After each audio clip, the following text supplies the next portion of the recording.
Howdy folks, and welcome back to The Good, the Bad and the Ugly in World of Tanks with the mighty Jingles. And this is Zodom.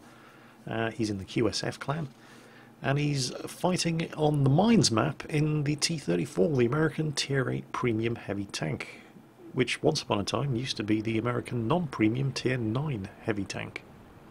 With the introduction of the T-110E5 and the M109, a couple of American tanks got shuffled around. The T-30 used to be the American Tier 10, it became an American Tier 9 tank destroyer, and the T-34 got bumped down to Tier 8. Of course, anybody who owned the T-34 at the time, as the Tier 9 Heavy, got themselves a free M103 Tier 9 Heavy Tank and a brand spanking new Tier 8 Premium T-34 Heavy Tank. If you had the T-30, which was the American Tier 10 Heavy Tank, then you got a free T-30 Tier 9 Tank Destroyer and a brand spanking new T-110E5. Not a bad deal. And as that poor T-37 just found out the hard way, it's got a really big 120mm gun. It's not the only outstanding feature about the T-34, of course. It also has 279mm of frontal turret armour. The hull armour, not so good. It's angled at the front, but it's only 102mm thick, and this is Tier 8. And the side armour, of course, is absolutely terrible, but that's kind of been the tradition of the American heavy tanks, beginning with the T-29, continued in the T-32, and up here in the T-34, very, very strong tanks in a hull-down position, providing nobody gets shots into your hull. It's not 100% completely bulletproof, even in a hull-down position, although you do need to be accurate. If you aim for just above the gun mantlet, there's a sort of triangular section of turret front roof top where you can penetrate if you're accurate enough, or you could attempt to hit the commander's hatch on top there. But it's not an easy target to hit, and it is very nicely rounded.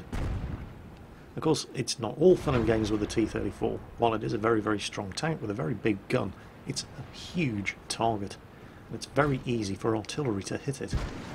Also, kind of slow. It turns very slowly. The turret turns very slowly, and the gun has a very long reload. But when you get hit by this thing, you know all about it. Zodom's just made it onto the hill. T-71 on his flank, pecking away at his health, unloads a shot into him, keeps going. Only takes 2 damaging hits. However, he has actually lost half of his health in total, getting up to this commanding position on top of the hill. Enemy VK2801 deciding, screw this, I'm getting out of here, and hurls himself off the hilltop just as the T-71 tries to make a break for it, but nope, don't think so. You're going nowhere, sunshine. There have been quite a few casualties so far in this match. The scores are 4-5. Snaps off a shot at that Carnarvon just before he managed to get into concealment around the side of the rock, and was kind of lucky to hit him.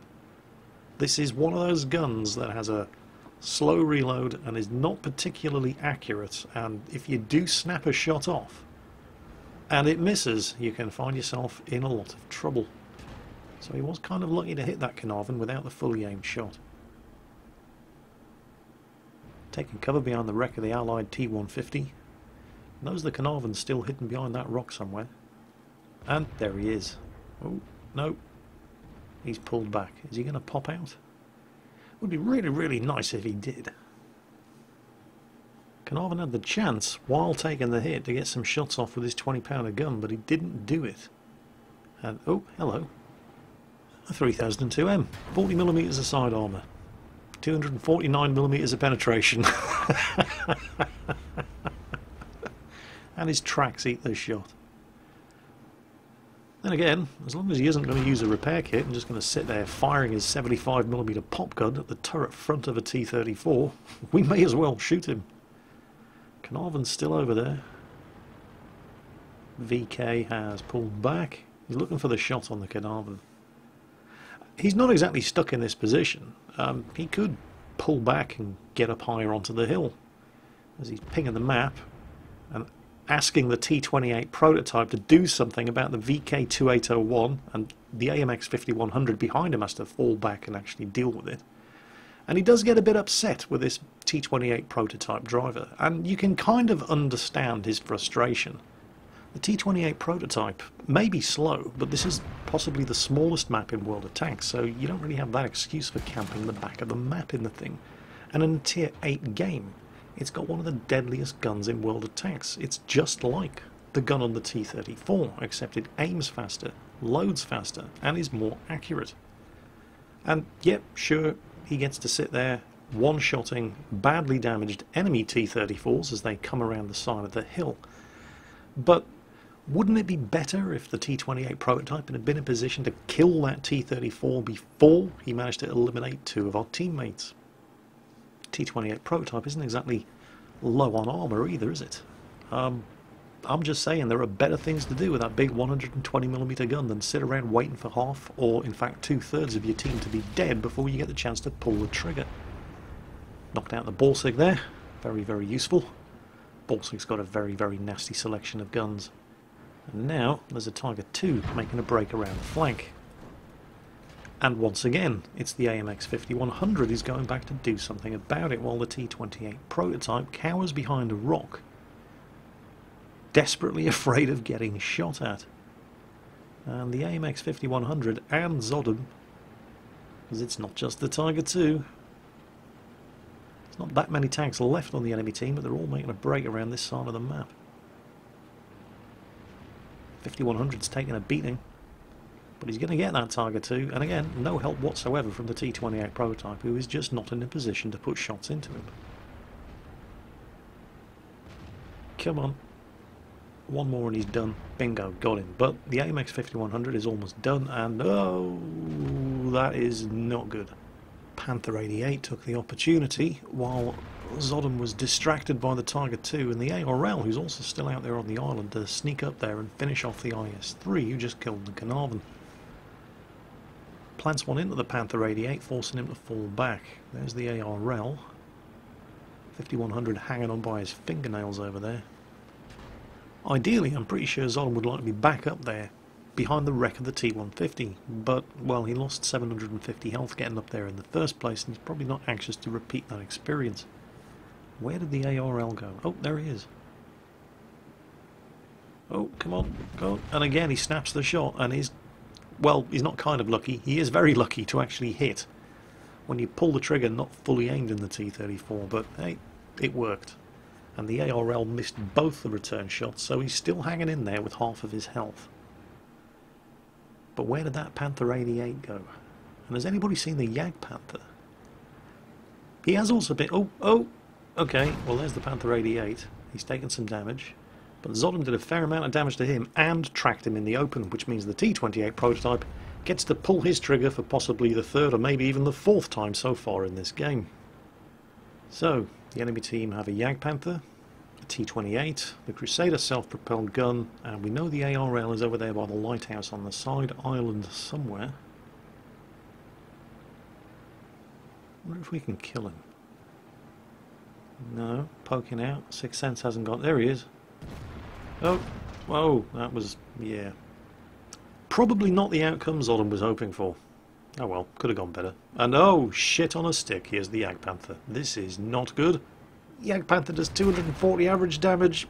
He just has to get a slightly higher damage roll. Turn this thing around. Angle. Put it into the tracks. T-28 prototype. Anytime today.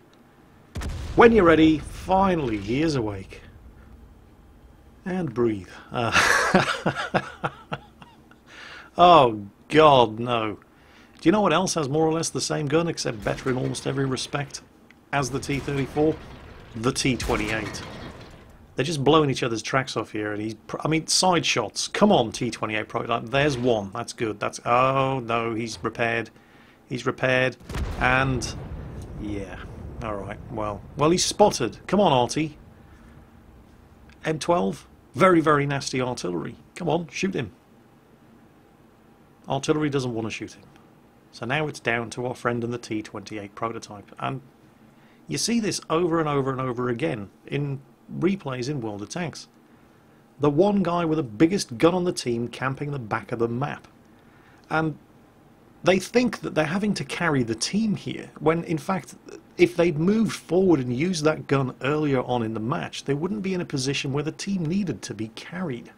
And you can kind of understand somebody in a tank destroyer as fragile as the Rheinmetall Borsig, for example, occupying this kind of position for the full game. There are still better places to go, but you can kind of understand it. But the T-28 prototype is very, very heavily armoured.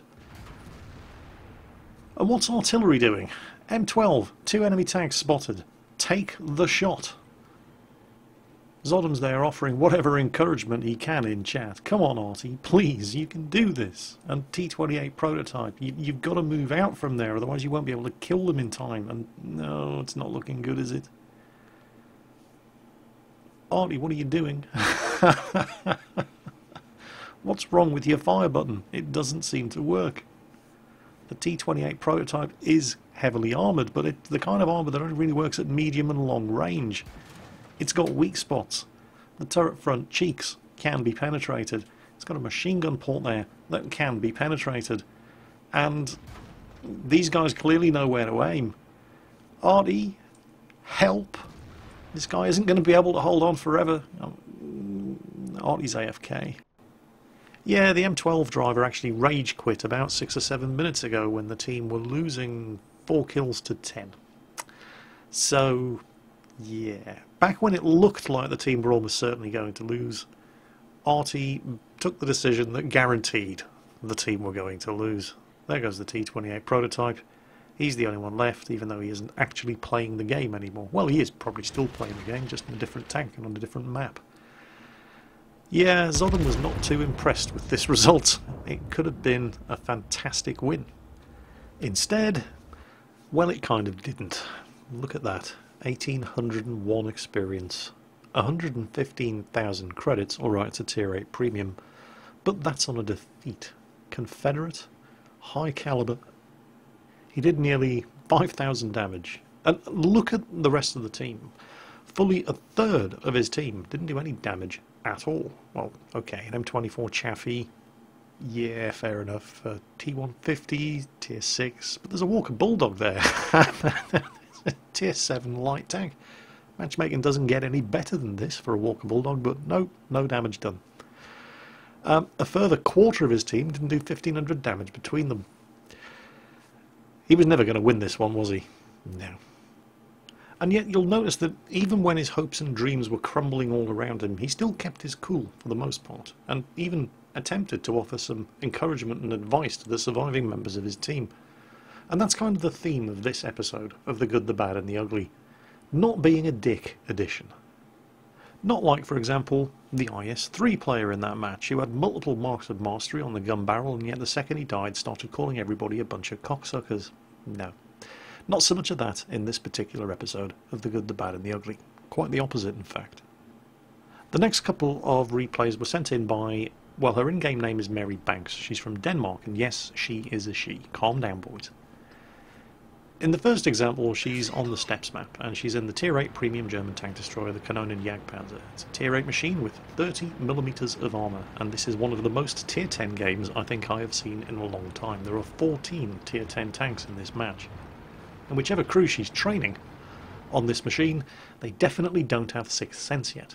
Because, well, when you're in a machine with 30mm of armour, in a Tier 10 match, and you don't have Sixth Sense, generally speaking, the first time you know you've been spotted tends to be quite terminal.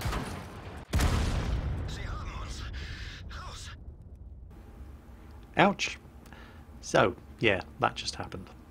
And what does she do about it? Does she rage and cry and scream? No. She congratulates whoever killed her on a good shot. What's going on here? Don't you realise that's not how you're supposed to behave in World of Tanks?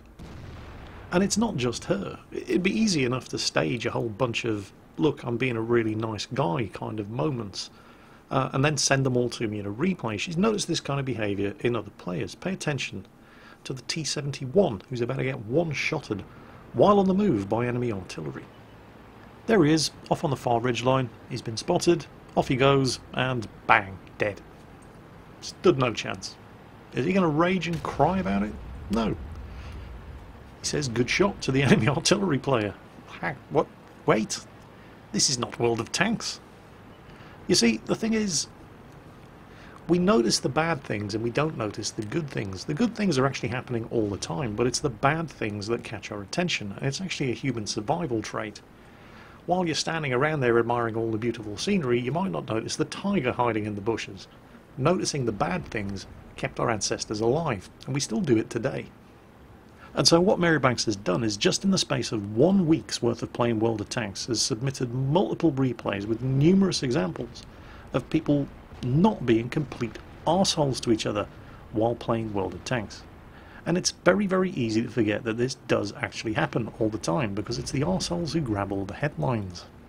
Now, I'm not going to show you them all because, well, I don't have time, and also all you're really watching is the chat box in the bottom corner of the screen for somebody to not act like a dick when their tank gets blown up and instead congratulate the enemy team on a good shot or well played or so on and so on.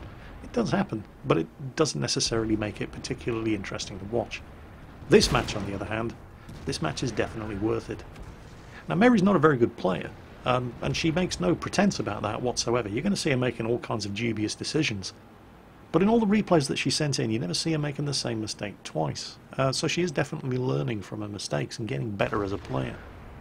One thing that I have noticed that's common to every single one of the replays that she sent me was that she's always bottom tier. Time after time after time, she's in a tier 8 tank and it's a tier 10 match. If any of you watching this particular episode of The Good, the Bad and the Ugly are in her clan, I do not recommend you ever platoon with her. She has the worst matchmaking I have ever seen. Anyway, El Halouf, and things are not going too well up on this northwestern corner of the map. That's a very, very nicely side-scraping IS-7 over there. He's already done some damage to her. She switched to the premium ammunition, as you can see there, in her IS-8, and now, well, the Jagdpanzer E-100's turned up, but now she's getting hit by artillery. You cannot afford to hang around here, and the IS-7 is running away. They're all running away. Oh, no. Well, at least that's what it looks like. They're not. What's this? This is actually a very, very hard-fought fight. Check this out. There's just her and the Jagdpanzer over here now. It looks like everybody else is abandoning her, and there's more enemy heavies, and they're all very big tanks. The Jagdpanzer plants one into the IS-7 on the far corner. She takes another hit, another hit. She's tracked. She can't go anywhere. Oh, hang on. Didn't you run away a minute ago? Nope. They've gone around, and they're now driving a wedge between these enemy tanks. And check this out. Okay, she's hit again. She can't afford to get in the line of fire of that Jagdpanzer E-100. There we go. Got the job done. Now she can get around and assist the team who've driven a wedge right into the midst of the enemy forces here. It's a really unlucky shot on that IS-4. IS-4's killed the T-62A. IS-3 over there. Oh, here comes the Jaegeru. He's just going to lump around the corner and belch one out at him. IS-3 doesn't know whether to shit or go blind here. Bang! There he is. Very, very low health. Marybanks pops out. Aims up. Come on. Finishes off the IS-3. Okay. The IS-4 has just run out of support.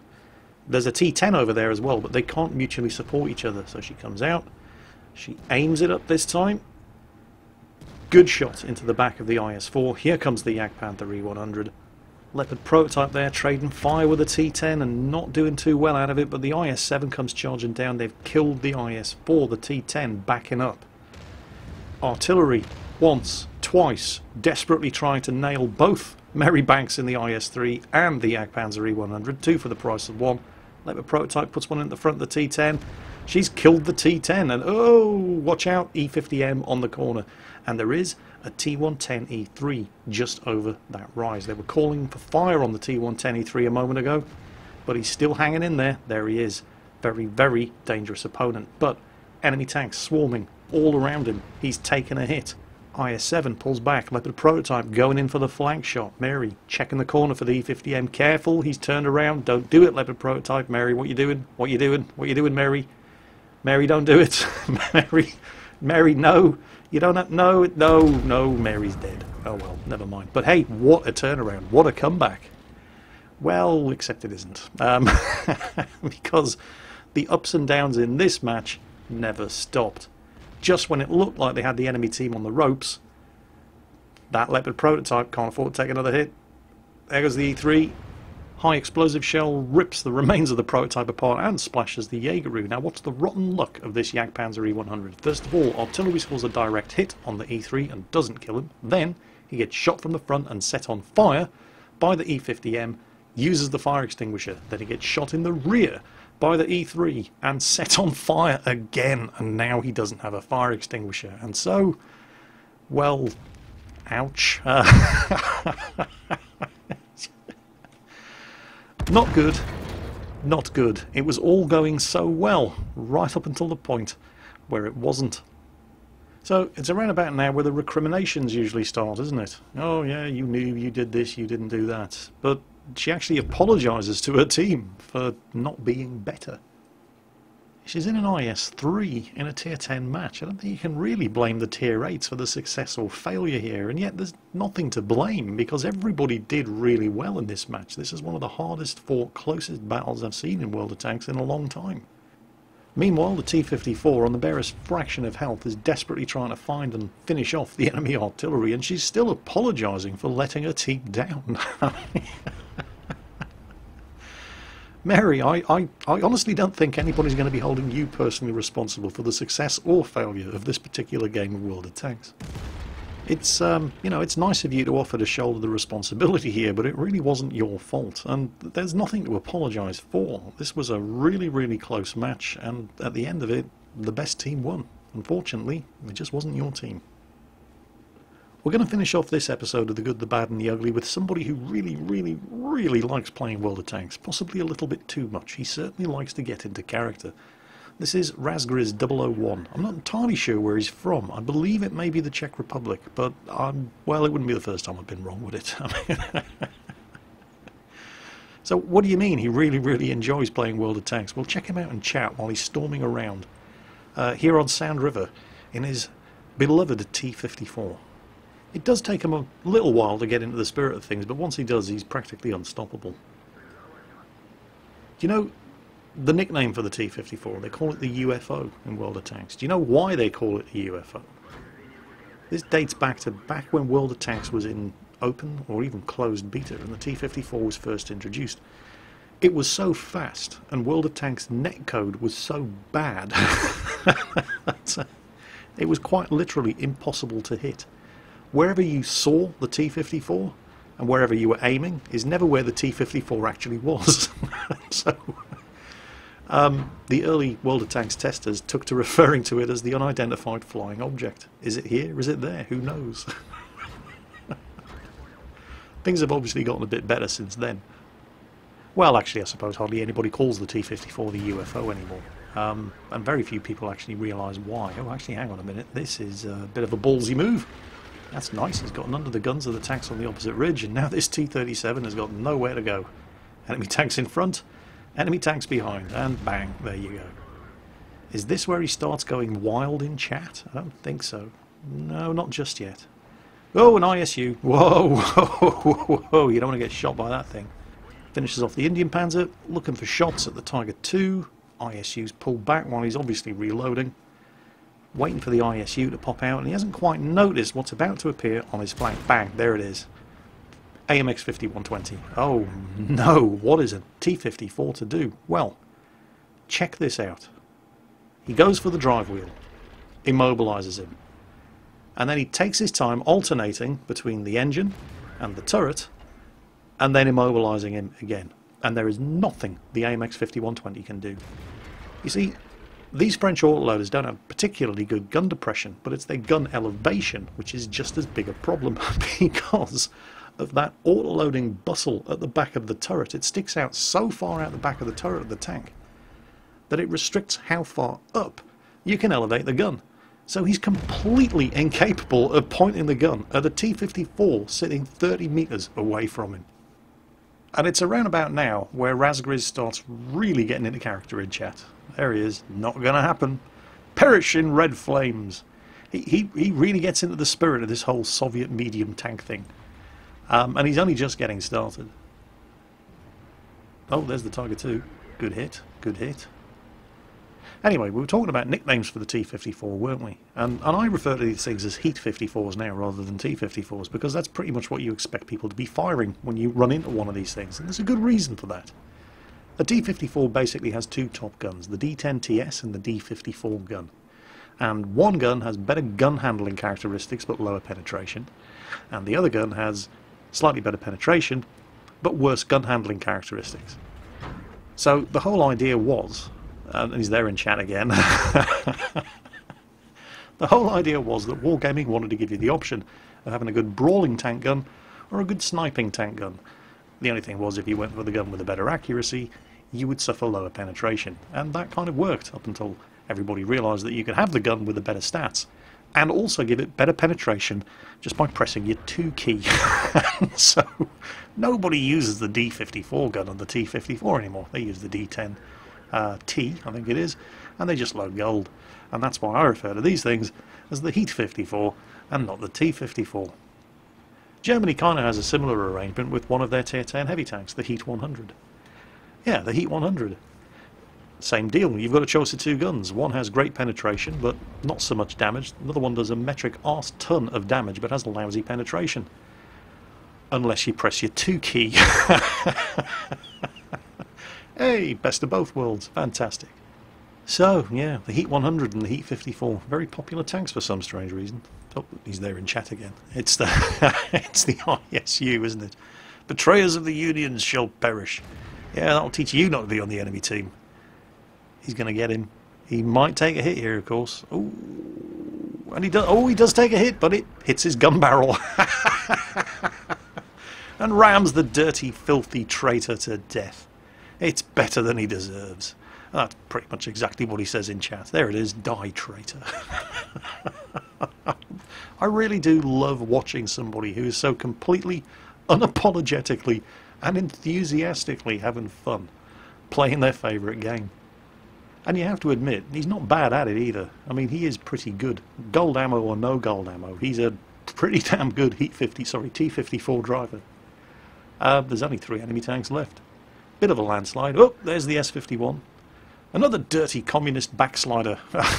You're going to get what's coming to you, Sonny Jim. To the gulag with you.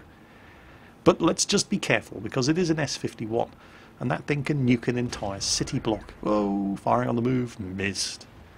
Artillery trying to have a go. Careful, he's pointing his gun at you. No, too little, too late. That's what you get for betraying the revolution. 2 enemy tanks left. And he's chasing the Top Gun. He's doing alright here. Scores a hit. Needs to be careful though. That's the Chinese Tier 9. And it's very nasty. The Panther 88, on the other hand, substantially easier kill. And here he comes. And... ooh. I don't think he meant to do that. Don't think knocking the tree over is going to save you. Pretty sure they know you're there. He's bounced one. Oh! The dirty, filthy, inferior Chinese communist is down. It's just the German left. Come on. It's going to take 2 more shots. 1 more. Reload. Reload. He's not doing badly here with a damaged gun. Nearly. Oh! Killed by... bloody Germans. Oh well. He's just going to have to settle for 5 kills. So, that's it for this episode of The Good, the Bad and the Ugly, a special edition of The Good, the Bad and the Ugly. This is the not being a complete twat all the time and just letting go and having fun while you're playing your favourite game edition of The Good, the Bad and the Ugly. I hope you guys have enjoyed it, and as always, take care, and I'll catch you next time.